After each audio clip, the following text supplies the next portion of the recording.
ইউনু গাড়িতেই আছে, উঠে এসো তুমি। জাঙ্কুকের এমন কথায় তীর তো বেজায় মেজাজ খারাপ হয়ে যায়। ইউনু আগে থেকে গাড়িতে উঠে বসে আছে। এই ছেলেটা কি জানেও না যে জাঙ্কুকে দেখে ও পালিয়ে বেড়াচ্ছে?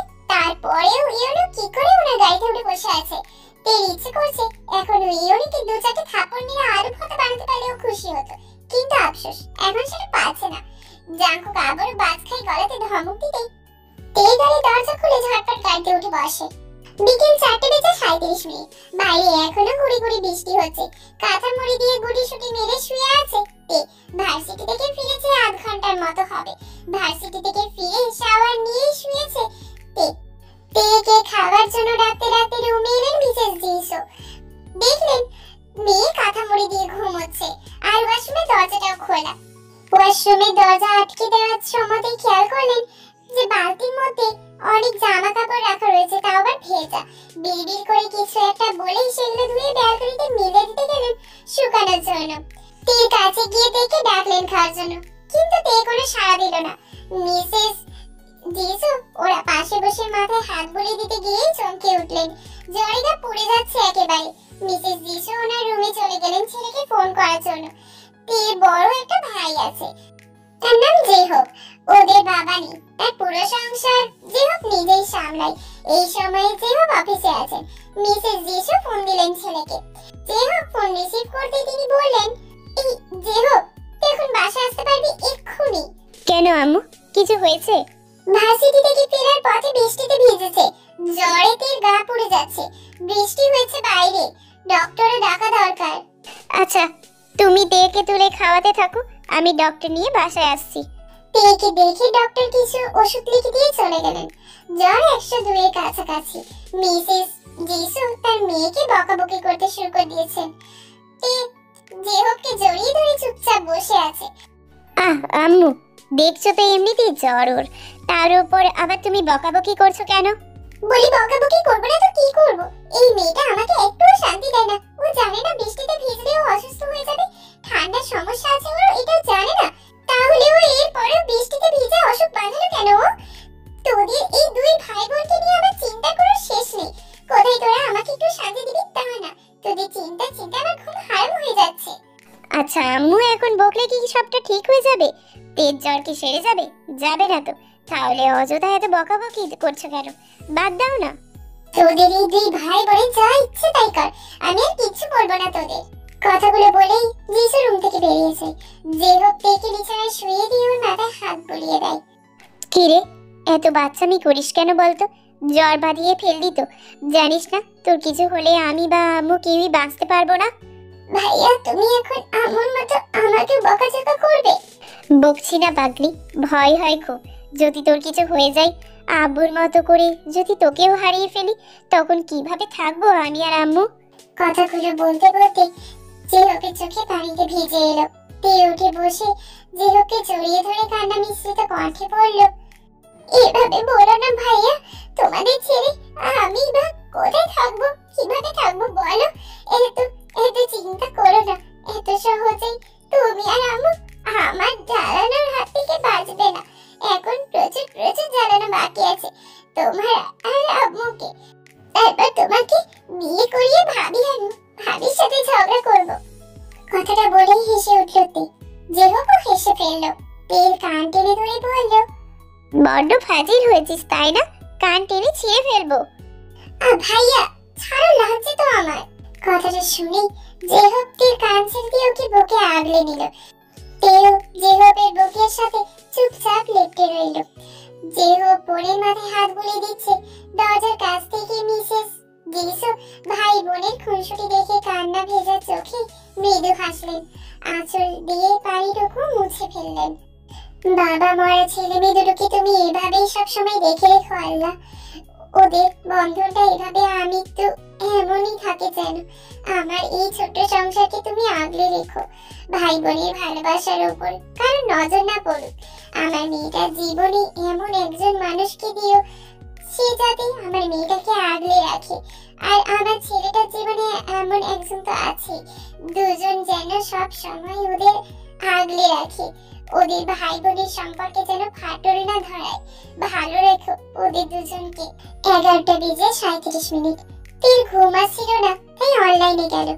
তেকে এই সময় অনলাইনে দেখে গ্রুপে ভিডিও কল দিল জিমিন। কিছুক্ষণের মাঝে জিমিন আর ইয়োনো দুজনেই জয়েন হলো। জিমিন কপাট রাগ দেখিয়ে তারপর ঝাড়ি দেয় তেকে। কয়টা বাজে ঘড়ির দিকে তাকিয়েছিস একবার? এই জলাশয় নিয়ে এখন অনলাইনে কি করছিস তুই? ঘুম আসছিল না তাই আর কি। আচ্ছা, ঘুম আসছিল না বলে অনলাইনে চলে এলি ছেলেদের সাথে লাইন মারার জন্য, তাই না? ইয়োনোর এমন কথাই বেজায় মেজাজ খারাপ হলো। দুটো গালি দিয়ে তারপর বল, শালা তুই জানিস আমি ছেলেদের সাথে লাইন মারার জন্য অনলাইনে এসেছি? তুই কি করছিস এত রাতে অনলাইনে? কোন মেয়ের সাথে ফ্লার্ট করছিস বল?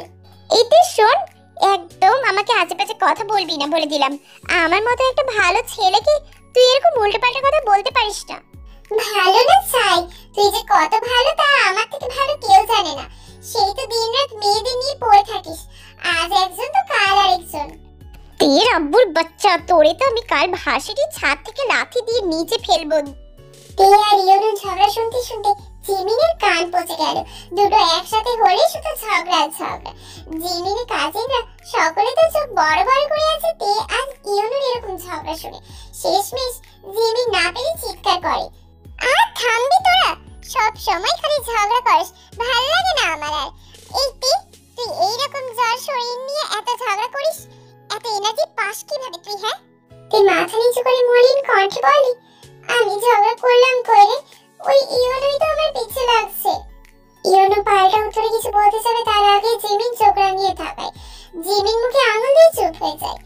তে জিমিনকে ভালো করে দেখে বলে, জিমিন তুই এত রাতে ছাদে কি করছিস? ভাইয়া এসেছে বলে কাজিনরা বাসায় এসেছে আজ, তাই সবাই মিলে আড্ডা দিচ্ছি একসাথে। ও আচ্ছা, শোন না। এর কথায় জিমি ল্যাপটপে দেখে কিছুটা ঝুঁকে গিয়ে তাকার পায়।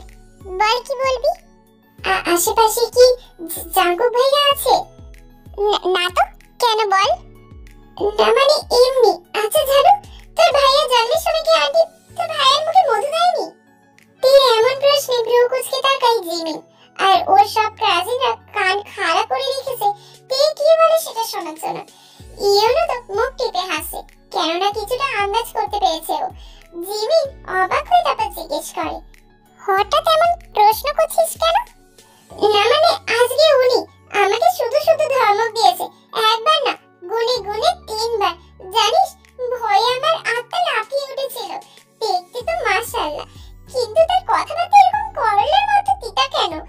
ওয়েট, আমি একদিন সময় করে গিয়ে আন্টিকে জিজ্ঞেস করব, জন্মের পর কি ওনাকে করলার রস খাইছিলেন নাকি, যে এরকম তিতা তিতা কথা বলেন উনি। জাঙ্কুক তখনই গিটার হাতে ছাদে আসে। এসে ল্যাপটপের স্ক্রিনে ভিডিও কলে তেকে দেখতে পায়। জ্বরে মুখটা একদম শুকিয়ে গেছে, চুলগুলো এলোমেলো, কাঁথা মুড়ি দিয়ে শুয়ে আছে আর কথা বলছিল জিমিন আর ইয়োনের সাথে। তে এমন শুকনো মুখটা দেখতেও জাঙ্কুকে যেন কেমন অদ্ভুতভাবে ভালো লাগছিল, কিন্তু ওর সেই ভালো লাগাটা বেশিক্ষণ স্থায়ী হলো না। তের কথা শুনে মেজাজ তুঙ্গে উঠে গেল। তের কথায় ইয়োনো আর জিমিন সহ সকল কাজিনরা উচ্চ স্বরে হেসে ওঠে। ওদের সকলের এই হাসিটা যেন আগুনে ঘি ঢালার মতো কাজ করলো জাঙ্কুকের কাছে। জাঙ্কুক রেগে গিয়ে চিৎকার করে, হোয়াট ননসেন্স!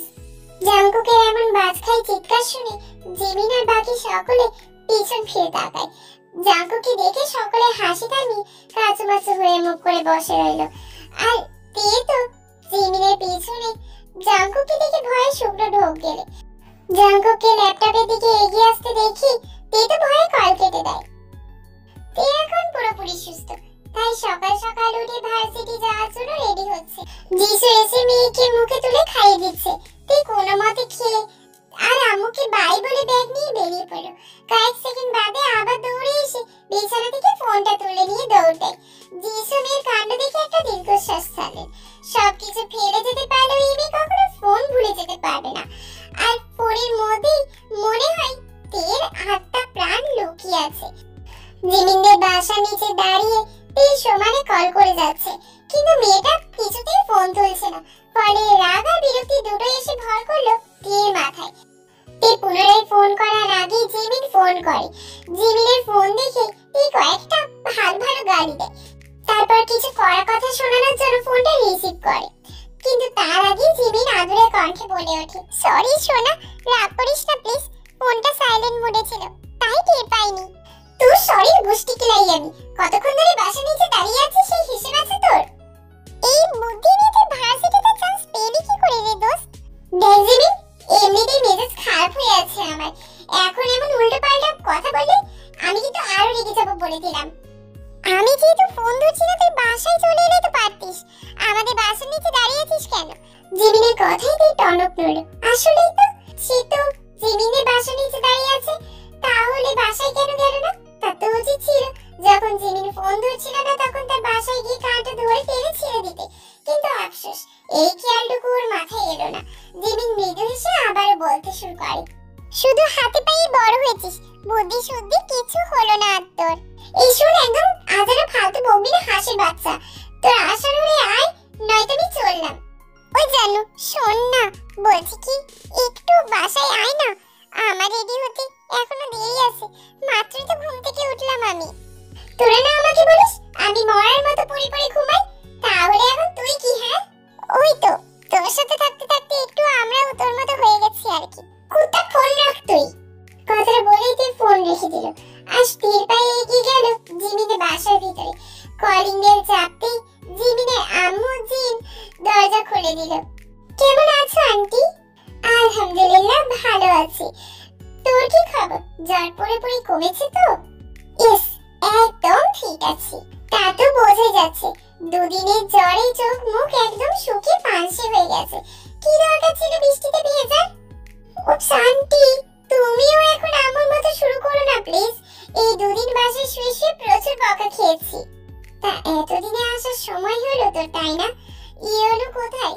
ও আসেনি? ও ভার্সিটিতে আছে। তোমার মেয়ে তো এখনো রেডি হয়নি, তাই বাসায় আসতে বললো আমায়। জিমিন রুমেই আছে, তুই যা, আমি নাস্তা পাঠাচ্ছি। শুধু জিমিনের জন্যই পাঠিও, আমি খেয়ে এসেছি। কথাটা বলেই তুই সিঁড়ি দিয়ে কিছুটা উপরে গেল, আবার কিছু একটা মনে পড়তে দৌড়ে কিচেনে চলে গেল। মিসেস জিন থেকে আবার কিচেনে আসতে দেখে চমকে উঠলেন। কি কিছু বলবি? হ্যাঁ ওই আর কি। কি বারবার আশেপাশে তাকাচ্ছিস, কাউকে খুঁজছিস কি? না।